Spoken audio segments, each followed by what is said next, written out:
Today we're going to review the skill of recognizing patterns in different scenarios.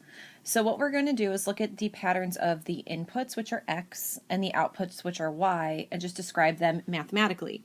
So in this first example, I have these outputs that we go from 1, 2, 3 to 4, and the pattern has to happen over and over. Well, we see that we add 1 each time. So for the input, that is the pattern given right there. You just plus 1. For output, we go from 1 to 3 to 5 to 7.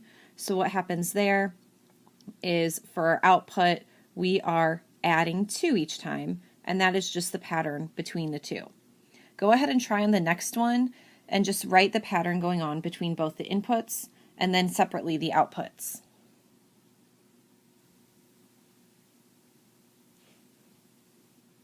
This is the answer that you should have gotten for your patterns.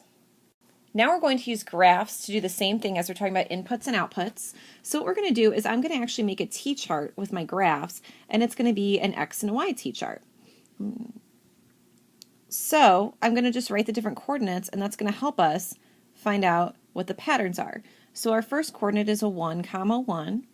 Then we have 2, 3, 3, 5, and 5, 7.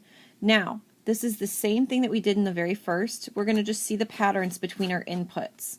Okay, so with our inputs, it's the same thing as our first example. We're just adding 1 each time. Now with our output, this happens to be also the exact same as our first example. You're adding 2 each time. Go ahead and try it with the next graph to see what your patterns are. Make sure that your pattern is written the same way that mine is. Now we're going back to a table to help us out. So for our input, we're going to look and see what the pattern is that happens each time. And as I see it, we are subtracting 5. And then our output, you are adding 1. Go ahead and do the next and final one on your own. All right, now check your answers and see how you did.